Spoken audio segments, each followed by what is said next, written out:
ঈদ উল ফিতরের চেয়ে এবার ঈদ যাত্রায় ঘরমুখো মানুষের ভোগান্তি বাড়তে পারে। বিভিন্ন প্রকল্পের উন্নয়ন কাজ চলমান থাকা, বৃষ্টিপাতে অনেক স্থানে মহাসড়কের বেহাল দশা এবং মহাসড়কে অস্থায়ী কোরবানির পশুর হাট বসানো সহ নানা কারণে এমন শঙ্কা রয়েছে এবার। তবে ঈদের আগে শেষ শুক্রবার সড়কে যাত্রীর চাপ বাড়লেও এখনও বড় কোনো যানজট তৈরি হয়নি। প্রতিনিধিদের পাঠানো তথ্য ও ছবিতে ডেস্ক রিপোর্ট। ঢাকা আরিচা মহাসড়ক ও নবীনগর চন্দ্রা মহাসড়কে যাত্রীদের ভিড় বেড়েছে, তবে যানবাহনের ধীরগতি ছাড়া বড় ধরনের যানজটের খবর পাওয়া যায়নি। এদিকে সাভারে যাত্রীদের কাছ থেকে অতিরিক্ত ভাড়া নেওয়ার অভিযোগ পাওয়া গেছে। আমরা 500-550 টাকাতে যেতাম, এখন ঈদের মৌসুম, এখন বর্তমানে ভাড়া একটু বাড়ছে।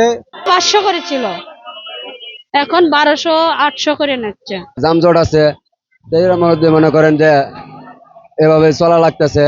দেশের অন্যতম গুরুত্বপূর্ণ মহাসড়ক ঢাকা টাঙ্গাইল মহাসড়ক। এই মহাসড়ক দিয়ে স্বাভাবিক সময় 15 থেকে 20,000 যানবাহন পারাপার হলেও ঈদে এর চাপ বেড়ে যায় কয়েক গুণ। ঈদ যাত্রায় যমুনা সেতুতে ধারণ ক্ষমতার অধিক যানবাহন পারাপার, এলেঙ্গা নির্মাণাধীন ফ্লাইওভার সহ ঢাকা টাঙ্গাইল যমুনা সেতু মহাসড়কে যানজটের সংখ্যা রয়েছে। বাস পাচ্ছি না, বাস যেগুলো পাচ্ছি ভাড়া অনেক বেশি। গাড়ি নেই, রোদের মধ্যে দাঁড়ায় থাকতে হয়। এই কাউন্টার থাকলে পরে দাঁড়ায় থাকা লাগতো না, সময় মতো এসে গাড়ি নিয়ে যেত।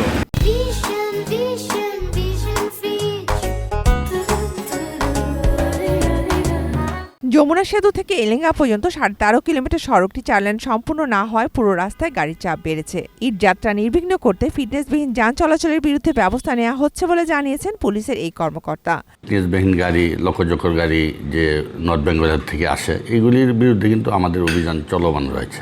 এইসব গাড়ি যেন ঈদের সময় চলাচল না করতে পারে। ঈদ উল আজহায় ঘরমুখো মানুষের যাতায়াত নিরাপদ ও নির্বিঘ্ন করতে দক্ষিণ পশ্চিমাঞ্চলের অন্যতম প্রবেশদ্বার ঢাকা মাওয়া ভাঙা এক্সপ্রেসওয়ের পদ্মা সেতুতে মাওয়া ও জাজিরা প্রান্তের টোল প্লাজায় সচল থাকছে মোট 19টি টোল বুথ। সেতুর দুই প্রান্তে যানবাহন ও মোটরসাইকেলের চাপ সামলাতে নেওয়া হয়েছে বিশেষ ব্যবস্থা। আগের মতো কোনো ভিড় নাই, জ্যামজট নাই, ধাক্কাধাক্কি নাই। এখন তেমন একটা সমস্যা আমরা দেখি না, আমরা দেখি না। এখন আগে চেয়ে অনেক ভালো আছে, দেখি আগে থেকে অনেক। হাইওয়ে পুলিশ সহ একাধিক টিম আমরা কাজ করতেছি যাতে প্রত্যেকটা নাগরিক খুব সুন্দরভাবে ঈদ উল আজহা উপলক্ষে নিজ নিজ বাড়িতে গমন করতে পারে। ঈদ ঘিরে যাত্রীর চাপ বাড়ছে ঢাকা চট্টগ্রাম মহাসড়কের কুমিল্লার 105 কিলোমিটার অংশে। এছাড়া বেড়েছে পশু ও পণ্যবাহী ট্রাক চলাচল। যাত্রীবাহী যানবাহন ও পশুবাহী ট্রাক বেড়ে যাওয়ায় চাপ বেড়েছে মহাসড়কে। Shakila Aziz, desk report, ATN news.